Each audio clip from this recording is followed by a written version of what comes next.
और गुरुदेव क्या कह रहे हैं कि परमार्थ हमारा परमो धर्म है,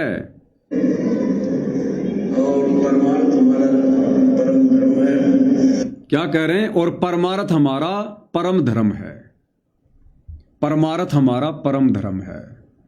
अब शतलोक आश्रम से जुड़े भाई बहन जब गुरुदेव ने कहा कि परमार्थ हमारा परम धर्म है, तो पता उन्होंने क्या सोचा? ये जो अन्नपूर्णा मुहिम चली हुई थी, इसमें हम लोग दान धर्म देकर लोगों के मकान बनवाकर परमार्थ कर रहे थे, हम लोगों को मोटर पाइप देकर परमार्थ कर रहे थे, हम किसी की लाइब्रेरी बनवाकर, किसी की धर्मशाला बनवाकर परमार्थ कर रहे थे। ये आश्रम वाले ये सोच रहे हैं कि गुरुदेव अन्नपूर्णा मुहिम को कह रहे हैं परमार्थ है। नहीं, ये अन्नपूर्णा मुहिम तो पूज्य गुरुदेव भगवान के मिशन के, उनके भक्ति विधान के आसपास भी नहीं है। हालांकि आज अपने एक प्रवचन में पूज्य गुरुदेव भगवान ने इस बात का जिक्र किया है, और इन तमाम जो ये कार्य सतलोक आश्रम वाले गुरुदेव की गैर हाजिरी में ज्ञान से दूर होकर ये कर रहे थे अन्नपूर्णा मुहिम के माध्यम से, गुरुदेव ने इस अन्नपूर्णा मुहिम का समर्थन किया है आज। लेकिन ये समझना इतना आसान नहीं है, इसको समझना इतना आसान नहीं है। इसके ऊपर दास कल विशेष वीडियो बनाएगा, तब आपकी समझ में आएगा कि गुरुदेव भगवान क्यों अन्नपूर्णा मुहिम का समर्थन कर रहे हैं, जबकि अन्नपूर्णा जैसी घटिया मुहिम सतगुरु रामपाल जी की भक्ति मर्यादाओं के, उनके इस विधान के आसपास भी नहीं है। पहले इस बात को क्लियर करते हैं। गुरुदेव कहते हैं कि परमार्थ हमारा परम धर्म है। अगर यही परमार्थ, अगर आश्रम से जुड़े भाई बहन यदि ये परमार्थ अन्नपूर्णा मुहिम को कह रहे हैं, अन्नपूर्णा मुहिम को समझ रहे हैं, तो सबसे बड़ी गलती है इनकी। अगर इस प्रकार का परमार्थ ही परम धर्म होता तो ये परम धर्म सतगुरु रामपाल जी ने सन 1994 से 2014 तक क्यों नहीं किया? अगर ये परम धर्म था तो इस धर्म से 25 साल तक अपने भक्तों को दूर क्यों रखा, खुद दूर क्यों रहे? ये तो उसी समय शुरू कर देना चाहिए था। अगर 1994 में ही परमार्थ, अगर पूज्य गुरुदेव भगवान अगर ये परमार्थ करना शुरू कर देते, अपने भक्तों से करवाना शुरू कर देते। हरियाणा में तो 1994 से 2014 तक 5-6 बार बाढ़ आ गई, लोगों की फसलें बर्बाद हुई, पानी भरा था, गरीब तो उस समय भी थे, राशन पानी की समस्या तो उस समय भी थी, धर्मशाला लोगों ने उस समय भी बनवानी थी, लाइब्रेरियों की आवश्यकता उस समय भी थी, परशुराम की जयंती उस समय भी हुआ करती थी, कबीर जयंती उस समय भी होती थी, राजनीतिक रैलियां उस समय भी निकला करती थी। अगर यही परम धर्म होता तो सतगुरु रामपाल जी ने इस परम धर्म से अपने भक्तों को और खुद को 25 साल तक वंचित क्यों रखा? अगर 1994 से यह परम धर्म करना शुरू कर देते तो आज तो पूरा हरियाणा सतगुरु रामपाल जी की शरण में आ जाता, पूरा हरियाणा बच्चा बच्चा आज उनकी शरण में आ जाता। 1000 एकड़ में आश्रम खोलना पड़ता। सतगुरु रामपाल जी के आध्यात्मिक विधान अनुसार परम धर्म क्या है? परमात्मा कहते हैं आत्म प्राण उधार ही और धर्म नहीं कोई। आत्म प्राण उधार ही, किसी आत्मा को ज्ञान समझाकर, उस आत्मा को अपने सतगुरुदेव भगवान से उपदेश दिलवाकर यदि उसकी आत्मा का कल्याण करवा दिया जाए, इससे बड़ा परमार्थ, इससे बड़ा परम धर्म संसार में दूसरा नहीं है। आज आपने इन गौशालाओं में गायों के लिए चारा डाल दिया, ये वो परमार्थ नहीं है जो भक्ति मार्ग में होता है। सांसारिक दृष्टिकोण से वो भी परमार्थ है, लेकिन उसका तो आंशिक लाभ है, आंशिक लाभ नहीं के बराबर। ओस चाटना है, ओस चाटना। आज आपने गौशाला बनवाकर गायों के लिए चारा डलवा कर आपने परमार्थ कर दिया, आपने परम धर्म कर दिया। क्या मिला उस परम धर्म से? आज वो गाय है, कल को वो सुअर बनेगी, सुअर बनकर वो लेट्रिन खाएगी, अगले जन्म में वो आत्मा फिर सुअर से वो कुत्ता बनेगी और कुत्ता बनकर वो मांस खाएगी, वो गंदगी खाएगी। आपने क्या धर्म कर दिया? क्या परम धर्म कर दिया, क्या परमार्थ कर दिया आपने, उसकी तो और ज्यादा दुर्गति हो गई। ये परमार्थ नहीं है, ये परम धर्म नहीं है। आपने जाटों की धर्मशाला बनवा दी। अब उस धर्मशाला में वो जाट भाई राजनीतिक रैलियां करेंगे, चुनाव के समय में नेता आएंगे, उस हॉल में बैठकर वो तमाकू पिएंगे, राजनीतिक चर्चा करेंगे, वो परंपरागत शादियां करेंगे, दहेज लेना देना, बैंड बाजे डीजे, जन्मदिन मनाएंगे। आपने क्या परमार्थ कर दिया, क्या परमार्थ कर दिया आपने? आपने लाइब्रेरी बनवा दी। उस लाइब्रेरी से बच्चे पढ़ेंगे लिखेंगे, कोई नौकरी लगेगा। और आज नौकरी कौन लगता है, किस मकसद से लगता है? जितने पैसे नौकरी लगने के लिए देते हैं उससे कई गुना ज्यादा फिर वापस रिश्वत ले लेके, काला बाजारी करके, मिलावट करके, धोखाधड़ी करके वसूलने का प्रयास करते हैं। क्या परमार्थ कर दिया आपने, क्या परम धर्म कर दिया आपने? आज आपने लाइब्रेरी बनवा दी, कल को बच्चा उस लाइब्रेरी से पढ़ के बहुत बड़ा कोई अधिकारी बन गया, 6 महीने बाद में गाड़ी के एक्सीडेंट में मर गया, अगले जन्म में लक 84 में गया। क्या परमार्थ कर दिया आपने, क्या परम धर्म कर दिया? इसलिए परमात्मा कहते हैं आत्म प्राण उद्धार ही। अगर आप किसी आत्मा का कल्याण करवा दो, इससे बड़ा कोई धर्म नहीं है, कोई परम धर्म नहीं है। वो आत्मा फिर सदा सदा के लिए अमर हो जाएगी, सतलोक जाएगी, उसके सारे कष्ट सारे झंझट मिट जाएंगे। ये है सबसे बड़ा परमार्थ है। भाई और बहनों, पूज्य गुरुदेव भगवान के एक एक वचन में रहस्य हैं, एक एक वचन में परमात्मा कहां क्या संकेत करेंगे। इस अन्नपूर्णा मुहिम का गुरुदेव ने जो समर्थन किया है आज सतलोक आश्रम धनाना में सत्संग में, इसके पीछे बहुत गहरे रहस्य हैं, आपको अगले वीडियो में समझाएंगे। दास ने कहा ना कि परमात्मा का मिशन समाप्त हुआ है, परमात्मा की लीला समाप्त नहीं हुई है। और अब आगे अपने भक्ति विधान के विरुद्ध ये परमात्मा सारे खेल खेलेगा, सारे खेल खेलेगा अपने भक्ति विधान के विरुद्ध।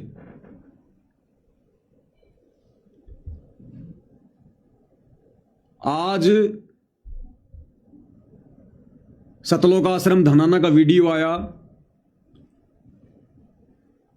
जिसमें कुछ गांव वाले ट्रैक्टर लेके आए सतगुरु रामपाल जी का सम्मान करने के लिए सतलोक आश्रम धनाना में, और सतगुरु रामपाल जी को पगड़ी पहनाई जा रही है, उनको हनुमान जी का वो गदा दिया जा रहा है, हनुमान जी का घोटा दिया जा रहा है संत रामपाल जी को। और संत रामपाल जी हर स्वीकार कर रहे हैं कि नो प्रॉब्लम, घोटा दो चाहे सोटा दो, नो प्रॉब्लम, ले आओ, तुम जो भी दोगे मैं सब कुछ लूंगा, कोई दिक्कत नहीं है।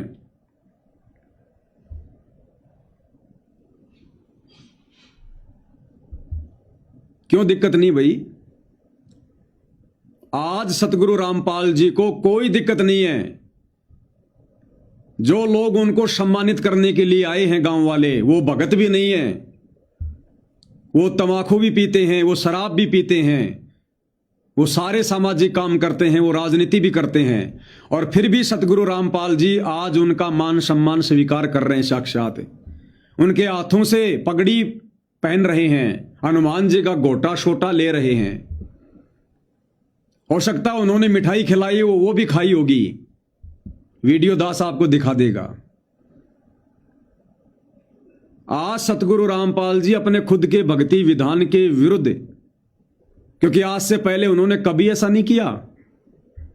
सन 1994 से 2014 तक उन्होंने कभी किसी का कोई मान सम्मान स्वीकार नहीं किया। हनुमान जी का घोटा तो छोड़ो, हनुमान जी की मूर्ति भी सतलोक आश्रम करोथा और बरवाला में उन्होंने एंटर नहीं होने दी। अनुपदेशी व्यक्तियों से सतगुरु रामपाल जी नहीं मिला करते थे। जब तक कोई व्यक्ति आश्रम में आकर दीक्षा नहीं लेता था, उसको भक्तों के भी पीछे बैठाया जाया करता था कि भैया इनको बोलो सत्संग सुने, अगर ज्ञान समझकर दीक्षा लेते हैं तो आशीर्वाद मिलेगा, नहीं तो नहीं मिलेगा। मिलते भी नहीं थे सतगुरु रामपाल जी किसी अनुपदेशी जगत वाले से। और अब ऐसा क्या हो गया जो हिसार जेल से आते ही उन भक्तिहीन लोगों का, सर्व विकार करने वाले लोगों का, अनुपदेशी लोगों का गोटा भी स्वीकार कर रहे हैं, उनके हाथों से पगड़ी भी पहन रहे हैं। केवल मिशन समाप्त हुआ है, लीला समाप्त नहीं हुई है। और ये मिशन क्या था परमात्मा का, जो गुरुदेव कह रहे हैं हम जंग जीत चुके हैं, वो मिशन परमात्मा ने खत्म कर दिया। अब गुरुदेव को कोई चिंता नहीं है, कोई टेंशन नहीं है किसी भी प्रकार की, ना कोई मर्यादाओं की चिंता है, किसी प्रकार की चिंता नहीं है पूज्य गुरुदेव भगवान को। चाहे कोई मर्यादा में रहो ना रहो, कुछ नहीं कहेंगे, मिशन समाप्त हो चुका है, केवल लीला बाकी है, वो चलती रहेगी। मिशन क्या था? सन 2014 से 2026 तक, सॉरी सन 1994 से, सन 1994 से 2026 तक आप सतगुरु रामपाल जी का लीला में जीवन उठा के देख लीजिएगा, उनके सत्संग उठा के देख लीजिएगा, उनके चेहरे की मायूसी उठा के देख लीजिएगा, उनकी निराशा को झांक कर देख लीजिएगा। उनको हमेशा एक ही टेंशन रहती थी, एक ही चिंता रहती थी कि मेरी आत्माओं का कल्याण कैसे हो, मेरी आत्माओं का भला कैसे हो, ये काल के जाल से कैसे बाहर निकलें। गुरुदेव भगवान की हंसी भी उनके होठों से दूर थी, सत्संग में रोया करते थे परमात्मा। कोई भगत गलती करता था उसको डांटा करते थे, धमकाया करते थे। हर एक मर्यादा गुरुदेव भगवान ने निभाई, हर एक मर्यादा हर संभव हमसे निभाई। लेकिन अब वो मिशन खत्म हो चुका है, वो काम परमात्मा का पूरा हो गया। और उस काम के पूरे होने तक काल ने एडी से चोटी तक का जोर लगाया। इसलिए तो गुरुदेव कह रहे हैं हम जंग जीत चुके हैं। ये अज्ञान के साथ लड़ाई थी, काल के साथ। काल और दयाल की प्रत्यक्ष लड़ाई शुरू हो चुकी है। सुना ना आपने क्या मिशन था? सन 1994 से 2026 तक पूज्य गुरुदेव भगवान ने जिस मकसद से वे सतलोक से गति करके सशरीर 8 सितंबर 1951 को गांव धनाना, जिला सोनीपत, हरियाणा, भारतवर्ष की भूमि पर प्रकट हुए थे, और आगे चलकर उन्होंने अपना जो मिशन शुरू किया अध्यात्म वाला, उन अधिकारी आत्माओं को सतलोक के लिए रेडी करने का मिशन, उन अपनी हंस आत्माओं को निर्विकार बनाने का मिशन, जिन जिन आत्माओं को सतलोक लेकर जाना था उन आत्माओं को हर संभव तैयार करने का मिशन, वो मिशन परमेश्वर जी का कंप्लीट हो चुका है, समाप्त हो चुका है। और ये बात मैं आज आपको कोई नई नहीं बोल रहा, पहले से कहता आ रहा हूं। तो परमेश्वर ने इस कलयुग की बिचली पीढ़ी में अपने रहते सहते या अपने साथ जितनी आत्माओं को सतलोक लेकर जाना है, उन आत्माओं को परमेश्वर तैयार कर चुके हैं।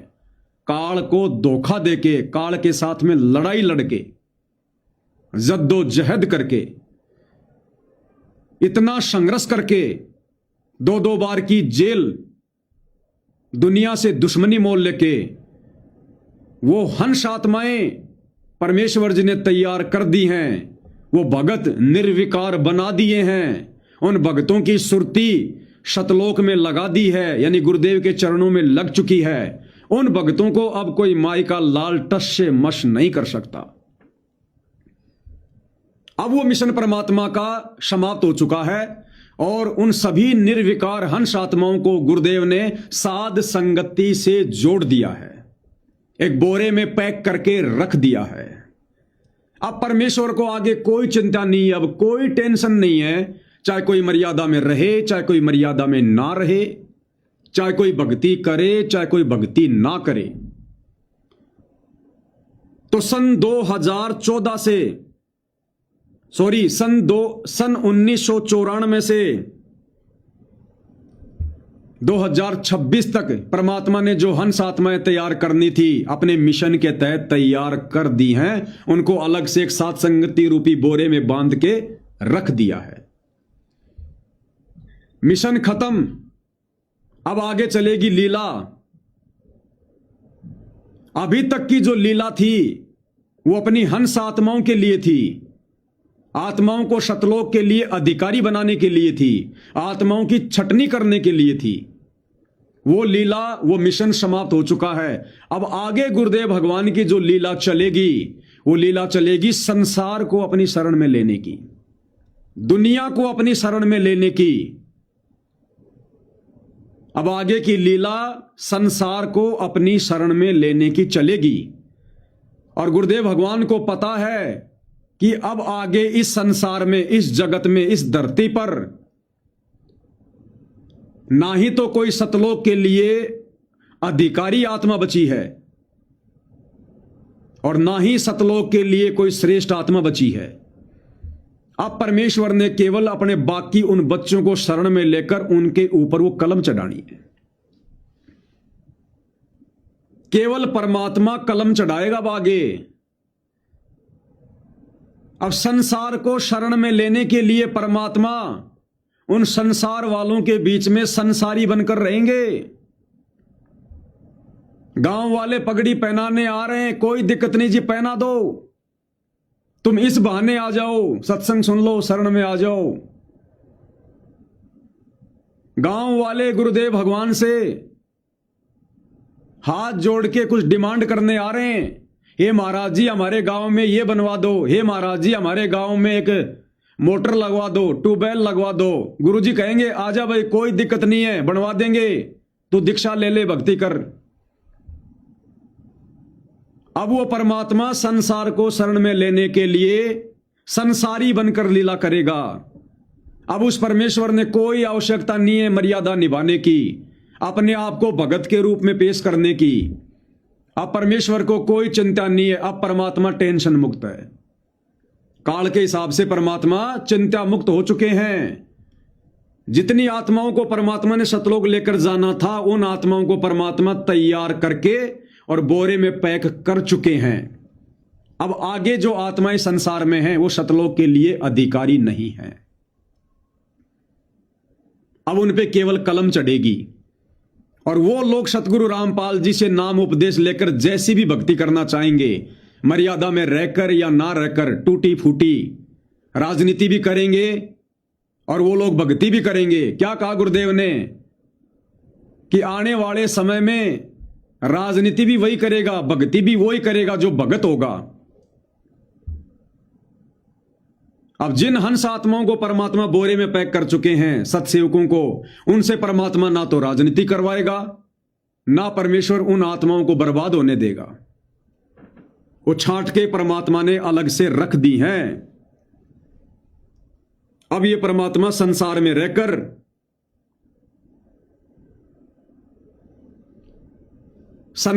रहकर संसारी लोगों को अपने शरण में लेने की लीला करेगा। क्योंकि अब संसार में ना तो ज्ञान आधारी आत्माएं बची हैं जो ज्ञान को आधार बनाकर भक्ति मार्ग को अपना लें, और ना सतलोक के लिए अधिकारी आत्माएं बची हैं जो मर्यादा में रहकर भक्ति कर लें। अब गुरुदेव भगवान को चाहे कोई पगड़ी पहनाओ, चाहे कोई गुरुदेव भगवान को हनुमान जी का गोटा दो, चाहे छोटा दो, कोई कुछ भी करो, अब गुरुदेव भगवान को नो ऑब्जेक्शन, नो ऑब्जेक्शन। ये बहुत बड़ा खेल है गुरुदेव भगवान का। अन्यथा गुरुदेव भगवान के परिवार ने अन्नपूर्णा मुहिम के तहत जो भक्ति विरुद्ध कार्य किए हैं, इनमें से एक भी कार्य मुझे सतगुरु रामपाल जी की संगत का कोई भी एक व्यक्ति बता दे, 1 लाख रुपए का नगद इनाम दूंगा। जो कार्य सतगुरु रामपाल जी ने सन 1994 से 2026 तक किए हों, ये 2014 से 2026 का हम इसलिए बोल रहे हैं क्योंकि उस समय गुरुदेव जेल में थे, इसलिए हम नहीं कह सकते कि वो गुरु ने आदेश दिया होगा। भले गुरु जी से आदेश लिया इन आश्रम वालों ने, लेकिन ज्ञान आधार से वो परीक्षा का समय था, हम अपने गुरुदेव की तरफ से स्वीकृति नहीं कह सकते उसको। लेकिन अब आगे गुरु जी हर प्रकार के मिशन को स्वीकृति देंगे। चले जाना कोई भी आश्रम में, कोई भी डिमांड लेके चले जाना, किसी का भी मकान बनवाना हो, आप अपने गुरुजी के पास में प्रार्थना भेजो कि गुरुजी हमारे गांव में एक व्यक्ति, उसके पास मकान नहीं है। गुरुजी भक्तों को भेज देंगे मजदूरी करने के लिए, बेगार करने के लिए। अब क्या लीला चलेगी पता है कि अब वो लीला चलेगी जो भगत समझ नहीं पा रहे थे। जिस कथा को परमात्मा सन 2026 से पहले सतगुरु रामपाल जी के सत्संगों से जोड़ रहे थे, उनके मार्ग से जोड़ रहे थे, अब परमात्मा वो सांसारिक लीला खेलेगा जो सांसारिक लीला गोपीचंद भर्तरी के साथ में और गोरखनाथ ने खेली थी। अब परमात्मा बेगारी करवाएगा, अब परमात्मा डले डुआएगा। इन सतलोक आश्रमों से जुड़ी संगत से केवल अब परमात्मा बेगारी करवाएगा, क्योंकि अब ये भक्ति के लिए अधिकारी नहीं है। ये सात संगति रूपी बोरे में सेट नहीं हो पाए। ये सतलोक के लिए अधिकारी आत्मा नहीं है, ये ज्ञान आधारी आत्मा नहीं है। अब परमात्मा इनकी हर इच्छा पूरी करेगा, इनके दान धर्म के बदले करेगा। अब परमात्मा संगत से खूब दान लेगा कि बच्चों दान करो, बढ़ चढ़ के, हमने परमार्थ करना है। क्योंकि ये आत्मा सतलोक जा नहीं पाएंगी, इन आत्माओं को बारंबार मनुष्य जन्म मिलेंगे और वर्तमान में किए गए दान धर्म के प्रतिफल में परमात्मा जब इनको मनुष्य जन्म देगा तब इनको खूब धन देगा। ये सैकड़ों मनुष्य जन्म प्राप्त करेंगे अब ये। तो अब परमात्मा ने कोई टेंशन नहीं है। जिस प्रकार बच्चा जब तक एग्जाम नहीं दे देता है, साल भर तक बच्चा पढ़ाई करता है, कितना टेंशन में रहता है, और जब उसकी परीक्षा आती है उस समय कितना टेंशन में रहता है, और जैसे ही परीक्षा खत्म हो जाती है, जब लास्ट का वो पेपर होता है, उसके बाद उस बच्चे के चेहरे पे वो खुशी देखो आप। वो परीक्षा खत्म होने के बाद में उसको रोकने टोकने वाला कोई नहीं है, ना उसको कोई ड्रेस के लिए कहेगा, ना कोई डिसिप्लिन के लिए कहेगा। उसके बाद वो चिंता मुक्त हो जाता है, टेंशन फ्री हो जाता वो। इसी प्रकार सतगुरु रामपाल जी ने सन 1994 से लेकर 2026 तक 10 अप्रैल 2026 शाम के 5 बजे वो अंतिम दिन था उनके मिशन का। जितनी आत्माएं उन्होंने तैयार करनी थी सतलोक ले जाने के लिए, वो परमात्मा जी ने सात संगति से जोड़ दी।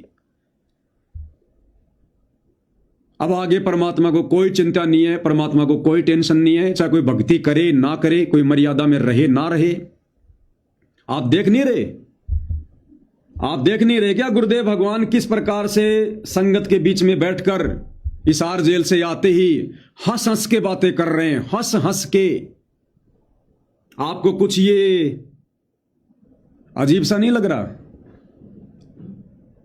हिसार जेल से आते ही परमात्मा संगत के बीच में हंस हंस के बातें कर रहे हैं, ठाके लगा रहे हैं। संगत भी हंस रही है, ठाके लगा रही है। आपको कुछ अटपटा नहीं लग रहा? कुछ अजीब लगा होगा ना? ये दास बताएगा क्यों अजीब लगा। ये जेल में तो गुरुदेव भगवान करोथा कांड के समय भी गए थे। 2006 में गुरुदेव भगवान रोहतक की जेल में रहे 22 महीने, और जिस दिन परमात्मा जेल से बाहर आए, परमात्मा हंसे नहीं, परमात्मा रोए थे। आप जब वो 2008 के सत्संग सुनते हैं तो क्या कहते हैं गुरुदेव? रो रो के परमात्मा कहते हैं, रो रो के सत्संग किए परमात्मा ने आकर कि जिन दुष्टों ने हमारा बाग उजाड़ा उनके लंबे लंबे कीड़े पड़ेंगे, उन दुष्टों ने अपने कर्म फोड़ लिए। इस दास को बेवजह जेल में रहना पड़ा, इस दास को बहुत सारी यातनाएं दी गई, कष्ट दिया गया। रो रो कर गुरुदेव भगवान ने सत्संग किए जेल से आने के बाद, रो रो कर। हंसी उनके चेहरे से गायब थी। और आज हिसार जेल से बाहर आकर क्या गुरुदेव ने कहा कि मुझे यातनाएं दी गई, मुझे कष्ट दिया गया? क्या परमात्मा रोए? परमात्मा तो हंस रहे आते ही। कारण वही है, सन 1994 से 2026 तक सतगुरु रामपाल जी भगवान ने एक मर्यादित भगत की भूमिका निभानी थी, एक सच्चे सतगुरु की भूमिका निभानी थी। परमेश्वर ने अपने मार्ग में कोई भी भक्ति विरुद्ध कार्य नहीं होने देना था। इन सतलोक आश्रमों में जो सरेआम जो रक्तदान दे दान हो रहा है, ये सतलोक आश्रम वाले उस समय भी मनमानियां किया करते थे। जब गुरुदेव भगवान ने चंडीगढ़ रोड पर सतलोक आश्रम बरवाड़ा खोला 2010 में, इन सतलोक आश्रम वालों ने वहां भी बकवाद करनी चाहिए थी रक्तदान की, लेकिन गुरुदेव भगवान ने मना कर दिया था, इस आश्रम में रक्तदान नहीं होगा, अगर तुमने करना है तो छोटे वाले आश्रम में चले जाओ। इस दास को भली बाती पता है, इस दास की आंखों के सामने वहां पर रक्तदान होता था छोटे आश्रम में। उस बड़े आश्रम में गुरुदेव भगवान रक्तदान की दे दान की अनुमति नहीं दिया करते थे। ना कभी गुरुदेव ने अपने सत्संगों में कभी जिक्र किया, अरे रक्तदान तो महादान कह रहे हो तुम आश्रम वालों। जब आज तुम्हारे गुरु का आदेश हो सकता है रक्तदान करने का तुम लोगों के अनुसार, इन सतलोक आश्रमों में तुमने जम के रक्तदान किया, तो पहले भी तो हो सकता था। अगर रक्तदान महादान होता तो पहले भी तो लोगों को रक्त की आवश्यकता थी, सैनिकों को पहले भी तो रक्त की आवश्यकता थी। एक छोटा सा रक्तदान का कैंप भी सतगुरु रामपाल जी ने कभी अपने आश्रम में नहीं लगने दिया। वो इतनी प्रकार की मर्यादाएं क्यों निभाई? परमात्मा इतने चिंतित क्यों रहे, इतने सजग क्यों रहे? आप और हमें मर्यादाओं में इस कदर बांध के क्यों रखा? किसी को एक मोटर तक नहीं दी गुरुदेव ने, किसी का एक मकान तक नहीं बनाया, किसी व्यक्ति को राशन तक नहीं दिया। यही कहा अगर घर पे आता तो खाना खिला दो, किसी को जा जाके खाना भी नहीं खिलाना, राशन बांटना बहुत दूर की बात है। हमें इस प्रकार से मर्यादाओं में बांध कर क्यों रखा? क्योंकि परमात्मा ने सतलोक के लिए आत्माएं तैयार करनी थी। पहले जिस कार्य के लिए परमात्मा आया था और काल ने कहा था कि जितना मर्जी जोर लगा लेना, एक को भी नहीं जाने दूंगा, तो परमेश्वर ने सन 1994 से 2026 तक एक भी भक्ति विरुद्ध कार्य ना खुद किया, ना अपने भक्तों से करवाया और ना किसी को आज्ञा दी। और परमेश्वर ने अपनी हंस आत्माओं को काल से आंख मिचोली खेलते हुए और एक बोरे में पैक कर दिया 10 अप्रैल 2026 तक। साध संगति। अब परमेश्वर को कोई चिंता नहीं है। अभी सार जेल से आते ही गुरुजी ठाके लगा रहे हैं, हंस हंस के बातें कर रहे हैं, संगत भी हंस हंस के बातें कर रही है, क्योंकि अब गुरुजी का भार उतर गया। वो कहते ना, बड़वा बड़वा सब कोई कहे, कोई न जाने खोज, दास गरीब कबीर करम, यो बाटे सिर का बोझ। ये 11 साल से हिसार जेल में बैठकर सतगुरु रामपाल जी ने अपने नकली भक्तों का बोझ अपने सिर से उतारा है। अब इस परमेश्वर को कोई टेंशन नहीं है, कोई चिंता नहीं है किसी प्रकार की, क्योंकि जितना माल उनको सतलोक में लेकर जाना था वो उन्होंने रिजर्व रख दिया, सेफ रख दिया, उन्होंने एक तरफ पैक कर दिया, उसको कोई छेड़ भी नहीं सकता। अब परमेश्वर को आगे किसी की चिंता नहीं, आगे केवल कलम चढ़ेगी, कलम, केवल भक्ति का बीज पड़ेगा। अब आगे जो आत्माएं संसार में बची हैं वो ज्ञानाधारी नहीं है, वो सतलोक के लिए अधिकारी नहीं है। अब परमात्मा उस संसार को शरण में लेने के लिए संसारी लोगों के बीच में संसारी बनकर रहेगा। जैसा संसार चाहेगा परमात्मा वैसा ही करेंगे कि भैया तुम आ जाओ बस। जैसे कलयुग की बिचली पीढ़ी से पहले सतयुग में, त्रेता में, द्वापर में जैसा आत्माओं ने चाहा परमात्मा ने वैसा ही किया, वैसा ही उनको करने दिया कि जैसे तैसे भक्ति करते रहें, भक्ति पर लगे रहें, क्योंकि मोक्ष तो होना नहीं था। तो परमात्मा ने कहा कि जैसे तैसे तुम भक्ति पे लगे रहो। मालिक ने ज्यादा दबाव नहीं दिया, ज्यादा मर्यादा नहीं बताई। मालिक को पता था कि ये कमजोर आत्मा है, अगर ज्यादा मर्यादाओं में बांधूंगा ये भक्ति नहीं कर पाएंगी।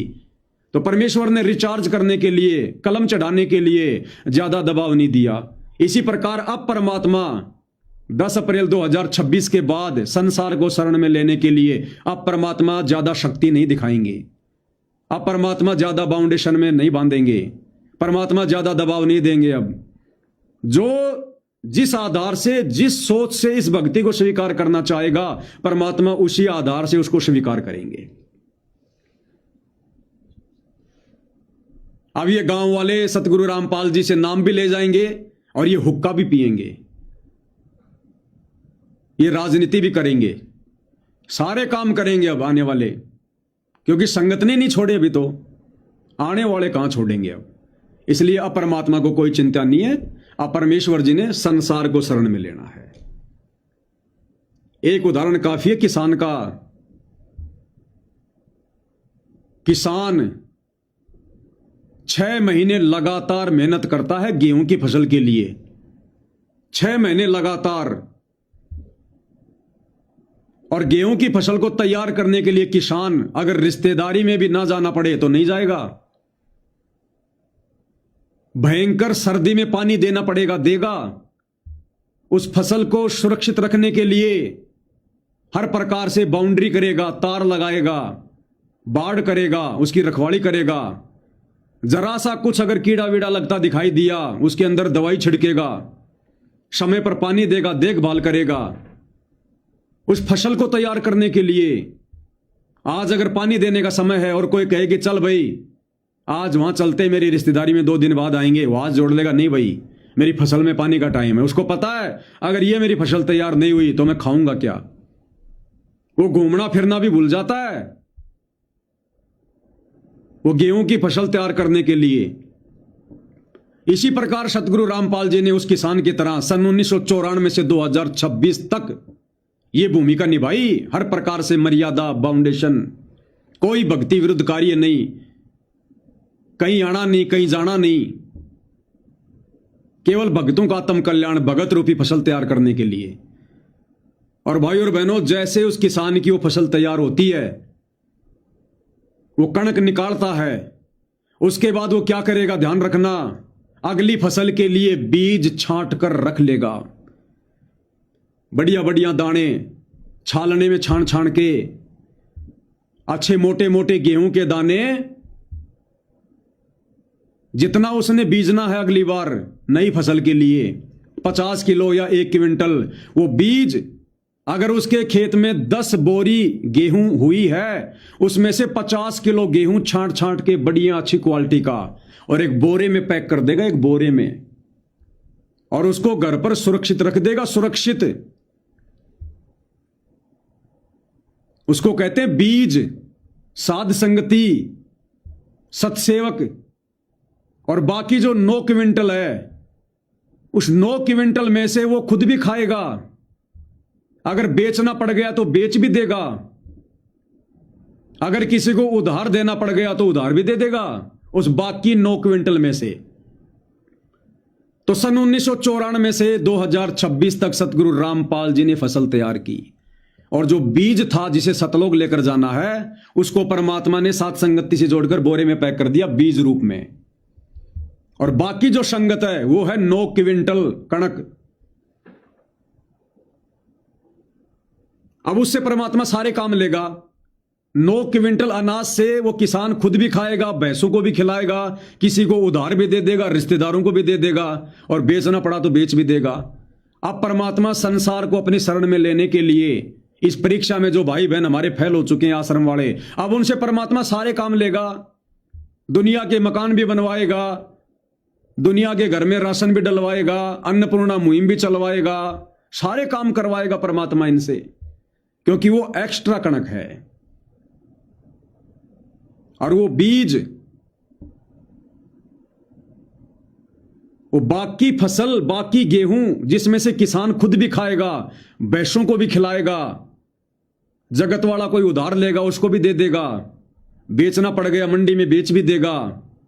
लेकिन वो बीज जो उसने सुरक्षित रख दिया, उस बीज में से ना तो किसान खाएगा, ध्यान रख लेना, उस बीज को किसान हाथ भी नहीं लगाता। उस बीज में से ना वो गेहूं निकाल कर खाएगा, अगर कोई उधार मांगेगा उस बीज में से उधार नहीं देगा, और अगर बेचना पड़ गया तो बीज को नहीं बेचेगा, क्योंकि वो अगली फसल के लिए है। तो ये सत्सेवक भाई बहन, इनसे परमात्मा ना तो राजनीति करवाएगा, ना अन्नपूर्णा मुहिम के तहत बेगार करवाएगा, ना परमात्मा इसको आम संसार में फंसने देगा, ना परमात्मा इनको बिगड़ने देगा, और ना परमात्मा इनको बेचेगा किसी के हाथ में। इनको तो जब ये परमात्मा जाएगा तब अपने साथ सतलोक में लेके जाएगा। भाई और बहनों, हालांकि परमात्मा का मिशन समाप्त हो चुका है, और मिशन के बाद में दास की कोई विशेष जिम्मेदारी नहीं बनती है कि इन सारी बातों के ऊपर मैं प्रकाश डालूं, गुरुदेव भगवान के एक एक शब्द को मैं खोल के बताऊं। लेकिन अभी परमेश्वर ने आप और हमें अपने से दूर किया हुआ है, अभी बहुत सारे भाई बहन परमेश्वर की आगे की लीला को, खेल को समझ नहीं पा रहे हैं। तो परमेश्वर दयालु है कि कहीं उन छांट के रखी हुई आत्माओं में से कोई आत्मा डगमग ना हो जाए, जल्दबाजी में कोई फैसला ना ले ले। इसलिए इस दास को परमात्मा ने थोड़ी बहुत सेवा और दी है, ताकि मैं गुरुदेव भगवान के प्रवचनों पर थोड़ा विस्तार से आप भाई बहनों को सात संगति के माध्यम से, सतगुरु महिमा के माध्यम से समझा सकूं। वरना मिशन समाप्त हो चुका है भाई और बहनों। अब इस पवन दास की कोई विशेष जिम्मेदारी बनती नहीं अब। तो इसलिए भाई और बहनों, अब मन में शंका नहीं करनी है, क्योंकि ये काल अभी भी हमारा पीछा नहीं छोड़ेगा। अब एक बार और अपना दाव खेलेगा, जाल फैलाएगा लास्ट, कि देखो रे पवन दास तो कहता था कि गुरुजी अन्नपूर्णा मुहिम का समर्थन नहीं करते। हाँ भैया, मैंने कहा था, लेकिन ये कहा था कि जब तक जेल में है, जेल से हमारे गुरुजी का कोई आदेश नहीं है और हम मान भी नहीं सकते। भले मैनेजमेंट ने आदेश लिया है, लेकिन हमारे गुरुजी के विधान अनुसार उनका आदेश नहीं है। ये पवन दास तो कहता था कि तुम्हारे गुरुजी सम्मान स्वीकार नहीं करते। गुरुजी हमारे, ये देखो गुरुजी गांव वालों से पगड़ी पहन रहे हैं। अरे वो तो फोटो की बात थी, गुरुजी साक्षात गांव वालों का सम्मान ले रहे हैं।